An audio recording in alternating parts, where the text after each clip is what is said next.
بص، هو احنا مبدئيا كده قبل ما نوصف ونشرح ونتكلم، احنا النهارده جايين نتكلم عن افضل باك رايت في التاريخ. ولو احنا بقى اختلفنا في ده وانت عندك رأي تاني، فاللي اكيد هنتفق عليه ان كافو مش هيخرج من قائمة افضل 3 باكات رايت في تاريخ كرة القدم. وليه بقى ده كله؟ ده اللي هنعرفه في حلقة النهارده. كافو كان من مواليد البرازيل سنة 70، بدايته بقى كانت في ناشئين نادي ساو باولو سنة 88. وطبعا دي ما كانتش اول محطة له، وده لانه كان شارك في اختبارات أندية كبيرة زي سانتوس وبالميراس واتلتيكو مينيرو، وكلهم فشل فيهم، ولكن اصراره كان اكبر وكان السبب في انه ينضم لساو باولو. وفعلا انضم لناشئي نادي ساو باولو. ولكن الغريب انه كان بيشارك باك شمال في الوقت دوت. ولكن بعد فوزه مع فريق الشباب بكاس البرازيل، المدرب قرر ينقله لخط الوسط، وفعلا شارك في نص الملعب وكان بيقدم اداء مميز جدا، واداء ده يكون سبب في تصعيده للفريق الاول. وفعلا قصته مع الفريق الاول بدات موسم 91 92، الموسم اللي كافو كان بيقدم اداء مميز جدا، لدرجه ان في بطوله زي الكوبا لابرتادوريس المدرب بيشاركه كاساسي طول البطوله. والنتيجه لده انه يكون واحد من اسباب فوز ساو باولو باللقب، وده طبعا بعد فوزه بالدوري البرازيلي. ولكن الجميل بقى ان كافو يكون ضمن تشكيله العام في قاره امريكا الجنوبيه، وده بقى اللي ياخدنا للموسم اللي بعده واللي فيه كافو ضمن مكانه في التشكيله الاساسيه. ولا مش بس كده، ده كمان قدر يسجل هدفين، وقدر يكون واحد من الاسباب في فوز ساو باولو بكسر كوبا، ودي بطوله تعادل كاس السوبر القاري، يعني مثلا زي السوبر الاوروبي. ما علينا، المهم بعدها ساو باولو يفوز بالانتر كونتيننتال بعد الفوز على برشلونه، وبعدها يرجع يفوز بالدوري البرازيلي ويكمل ويتالق ويكون من اهم الاسباب في فوز النادي بالكوبا لابرتادوريس للمره الثانيه على التوالي، بعد ما سجل هدف في دور 16 وهدف في ربع النهائي. واليوم يستمر ساو باولو لحد الفوز بالبطوله للمره الثانيه على التوالي، وبرضه يدخل التشكيله المثاليه لامريكا الجنوبيه للمره الثانيه على التوالي. وطبعا الموضوع ما خلصش على كده، ده بعدها في الموسم الجديد يطلع يفوز بكاس كوبا، وبعدها يفوز بالانتر كونتيننتال على حساب ميلان في المباراه اللي كافو تالق فيها وقدر يصنع هدف، واللي بيه يكون احد اهم الاسباب في تتويج ساو باولو بالبطوله. لا السنه ده الموسم ما خلصش على كده، ده بعدها تجيله استدعاء من المنتخب في كاس العالم 94،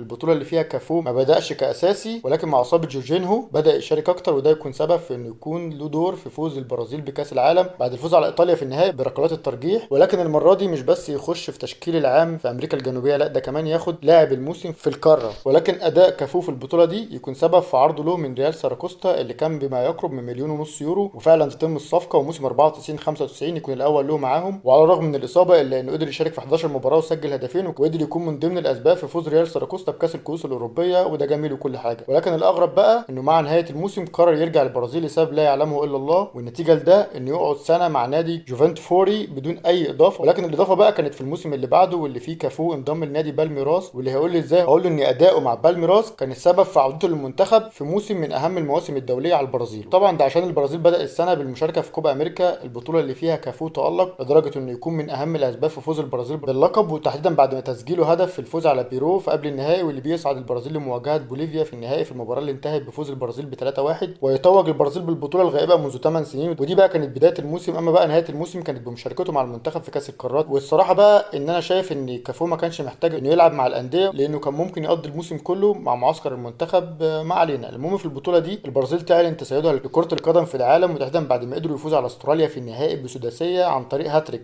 روماريو وهاتريك لرونالدو، وده جميل وكل حاجه. انما الاجمل بقى هو عرض روما لانضمام كافو اللي كان بما يقرب من 7.5 مليون يورو، وفعلا تتم الصفقه. وده شيء جميل مش بس لان روما نادي كبير، لا ده جميل لان اخيرا هنتكلم عن مشاركته مع الانديه. المهم كافو يبدا موسم 97 98 بمشاركه في 36 مباراه وتسجيل هدف ويصنع 2، ويكون من ضمن الاسباب في وصول روما للمركز الرابع في الدوري، واللي بيها يشارك في دوري الابطال الموسم القادم. لا السنه ده بعدها تجيله استدعاء للمنتخب في كاس العالم 98، البطوله اللي فيها بدا يظهر على كافو الملامح الاوروبيه، وقدر يقدم اداء متوازن ما بين الدفاع والهجوم، واللي بيها يكون من ضمن الاسباب في وصول المنتخب للنهائي، وتحديدا بعد ما صنع هدف في الفوز على المغرب، واللي بيها يستمر البرازيل لحد مواجهه فرنسا في النهائي في المباراه اللي اتكلمنا عنها بشكل ادق في حلقه تريزيجيه وباتريك فيرا. ولكن المضمون ان البرازيل يخسر بثلاثيه ويتوج فرنسا بطل للعالم. عشان بعد النهايه المخيبه للامال دي كافو يرجع يبدا الموسم اللي بعده بمشاركه في 26 مباراه بنفس الاداء. ولسه هنقول الحمد لله ما جالوش استدعاء للمنتخب في كاس القارات، لقينا تجيله استدعاء في المنتخب في كوبا امريكا، البطوله اللي فيها كافو ابدع وكان احد اسباب وصول المنتخب للنهائي، وتحديدا بعد ما صنع هدفين ضد فرنزويلا، واللي بيها يكمل المنتخب البرازيلي لحد الفوز على الاوروجواي في النهائي ويتوج البرازيل بالبطوله. ولكن التتويج المره دي كان مختلف بسبب ان كافو كان الكابتن الاول للمنتخب. وده بقى اللي ياخدنا للموسم اللي بعده واللي فيه كافو شارك في 37 مباراه وسجل هدفين وصنع 4. والضحك بقى ان الهدفين اللي سجلهم كانوا ضد فرونتينا في مباراه واحده، ولكن ساعتها روما ينهي الدوري في المركز السادس، عشان في الموسم اللي بعده كافو يشارك في 39 مباراه ويسجل هدف، ولكن قدر يصنع 7 اهداف، وكان عامل اداء كبير جدا لدرجه انه كان من ضمن الاسباب في تحقيق معجزه فوز روما بالدوري الغائب منذ 18 سنه. وبالمناسبه دي كانت اخر مره فاز فيها روما بالدوري. عشان بعد العظمه دي كافو يبدا موسم 2001 2002 بالمشاركه في 38 مباراه ويسجل هدفين ويصنع 3، وروما ساعتها يبدا الموسم بالفوز بالسوبر الايطالي على فورنتينا. ولكن على الرغم من تالق روما الا انه يخسر الدوري فرق نقطه وحيده عن اليوفنتوس. لا السنه ده الموسم ما انتهاش على كده، ده بعدها تجيله استدعاء للمنتخب في كاس العالم 2002، البطوله اللي كانت من امتع البطولات في التاريخ. ولكن لو اتكلمنا عن كافو فمش هنقول انه صنع هدف في الفوز على الصين، لا، ولكن هنكتفي بانه كابتن الفريق اللي ما خسرش ولا تعادل في اي مباراه في البطوله، وحرفيا كان بيأكد على تسيده لكره القدم في العالم، وخصوصا انه في مباراه النهائي قدر يفوز على المنتخب الالماني بالثنائيه ويتوج المنتخب البرازيلي بطلا لكاس العالم، واللي بيها تكون المره الثانيه لكافو يفوز بكاس العالم. لا ومش بس كده، ده كمان يكون في التشكيله المثاليه للبطوله، يعني اعتقد انه يكون الموسم الاعظم في تاريخ كافو. وده بقى اللي ياخدنا للموسم اللي بعده واللي فيه كافو شارك في 40 مباراه وسجل هدف وصنع الثاني. ولكن على الرغم من انه كان بيقدم اداء كويس وكان ليه دور كبير في وصول روما لنهائي كاس ايطاليا، الا ان برضه روما يخسر البطوله بعد فوز ميلان ب 6-3 بمجموع المباراتين. ولكن الغريب بقى ان مع نهايه الموسم كانت نهايه عقده، وعدم التجديد له يكون سبب في انضمامه لاي سي ميلان في صفقه انتقال حر، وفعلا يبدا موسم 2003 2004 مع الميلان بمشاركه في 40 مباراه وتسجيل هدف. ولكن المره دي قدر يصنع 10 اهداف، وده طبعا نتيجه لقوه الفريق اللي بيساعده على الجانب الهجومي، وده جميل وكل حاجه. ولكن الاجمل بقى كان الفوز بالسوبر الاوروبي في بدايه الموسم، وبعدها الفوز بالدوري، عشان بقى في الموسم اللي بعده كافو يستمر على التالق ويشارك في 46 مباراه ويصنع 6 اهداف، ويكون احد اسباب فوز ميلان بالسوبر الايطالي بعد الفوز على لاتسو بثلاثيه شيفتشينكو، وده جميل وكل حاجه. ولكن الاجمل بقى هو اداؤه في دوري الابطال، البطوله اللي فيها كافو كان من اهم الاسباب في وصول ميلان للنهائي، وده مش لانه صنع هدف في الفوز على شختار، لا، ده كمان عشان صنع هدف الفوز على برشلونه، وكمان صنع هدف الفوز على المان يونايتد، الهدف اللي كان سجله ساعتها كريسبو. وبعدها استمر ميلان لحد الوصول للنهائي، واللي كان ضد ليفربول في المباراه اللي اتكلمنا عنها بشكل ادق في حلقه سيدورف وشيفتشينكو. ولكن المضمون هو خروج ميلان من الشوط الاول بالتقدم بثلاثيه، ومع بدايه الشوط الثاني ليفربول يعمل اشهر ريمونتادا في تاريخه ويتعادل في 16 دقيقه، واللي بيها يستمر التعادل لحد الوصول لركلات الترجيح، واللي فاز فيها ليفربول بالبطوله. وعلى الرغم من خيبه الامل دي الا ان كافو كان من ضمن التشكيله المثاليه للبطوله، ومش بس كده، ده كمان بعدها بيليه يختاره ضمن افضل 100 لاعب في تاريخ الفيفا. وده بقى اللي ياخدنا للموسم اللي بعده واللي فيه كافو شارك في 25 مباراه بسبب الاصابه. ولكن المضمون ان الميلان ساعتها ينهي الدوري في المركز الثالث ويخرج من سيمي فاينال دوري الابطال ضد برشلونه. وحتى بعدها لما جات لكافو استدعاء للمنتخب في 2006 كانت مشاركه متواضعه جدا، كان ساعتها البرازيل يخرج من ربع النهائي على يد المنتخب الفرنسي، عشان بعد نهايه موسم من اصعب المواسم على كافو يرجع يبدا الموسم اللي بعده باداء افضل، وقدر يشارك في 35 مباراه وصنع 5 اهداف. ولكن على الرغم من ان ميلان نهى الدوري في المركز الرابع الا انه ده ما ياثرش على مشواره في دوري الابطال، البطوله اللي فيها ميلان كان بيقدم اداء كبير جدا، وتحديدا بعد الفوز على بايرن ميونخ في ربع النهائي ب 4-2 لمجموع المباراتين، وبعدها يكتسح المان يونايتد بسداسيه مقابل هدفين بمجموع المباراتين برضه، عشان بعدها يصعد لمواجهه ليفربول في النهائي. وهنا بقى قصه انك تجي لك فرصه تاخد حقك ما اخدتش وقت معاهم، والميلان يقدر يفوز بهدفين انزاجي ويتوج ميلان بدوري الابطال المره السابعه في تاريخه. ولكن عشان نكون واقعيين دور كافو في البطوله دي ما كانش كبير، لانه اغلب البطوله كان على الدكه، وده طبعا لانه كان وصل لسن 37. والحقيقه ان انا بشوف ان ده انجاز كبير انك تكون مولود في البرازيل وتستمر لحد سن 37 وانت بتلعب مع نادي كلاس ايه، واعتقد ان ده شيء اعجازي بكل المقاييس. وده بقى اللي ياخدنا للموسم اللي بعده واللي فيه كافو شارك في 19 مباراه وسجل هدف وصنع الثاني، والميلان يبدا الموسم بالفوز بالسوبر الاوروبي على اشبيليه، وبعدها يفوز بكاس العالم للانديه بعد الفوز على البوكا برباعيه، عشان بعدها في نهايه الموسم كافو قرر الاعتزال بعد ما قدم مسيره يستحق يكون بيها الافضل في تاريخ كره القدم. وده بقى اللي ياخدنا الارقام واللي تتمثل في المشاركه مع الانديه في 421 مباراه ما بين الدوري الايطالي والاسباني والبرازيلي، واللي قدر يسجل فيهم 16 هدف ويصنع 40، وفاز فيهم بالدوري والسوبر الايطالي مرتين لكل بطوله، والدوري البرازيلي 3 مرات، وده بالنسبه للمحليات. اما بقى على صعيد القاري فكافو فاز بالكوبا لابرتادوريس مرتين والتشامبيونز ليج مره، وطبعا السوبر الاوروبي وكاس الكوبا مرتين لكل بطوله، بالاضافه للفوز مرتين بالانتر كونتيننتال ومره كاس العالم، وطبعا ده غير فوزه بكاس الكؤوس الاوروبيه مع ساراكوستا، وده مع الانديه. اما بقى لو احنا لمشاركاته مع المنتخب واللي تتمثل في 142 مباراه وتسجيل 5 اهداف وصناعه 10، واللي فاز فيهم بكوبا امريكا مرتين وكاس القارات مره، وطبعا اهمهم فوزه بكاس العالم سنه 94 و2002. وبس يا سيدي، وبكده وصلنا لنهايه الفيديو. طبعا لو عجبك الفيديو ما تنساش تعمل لايك وتقول لنا بقى تحب نتكلم عن مين الفيديو الجاي.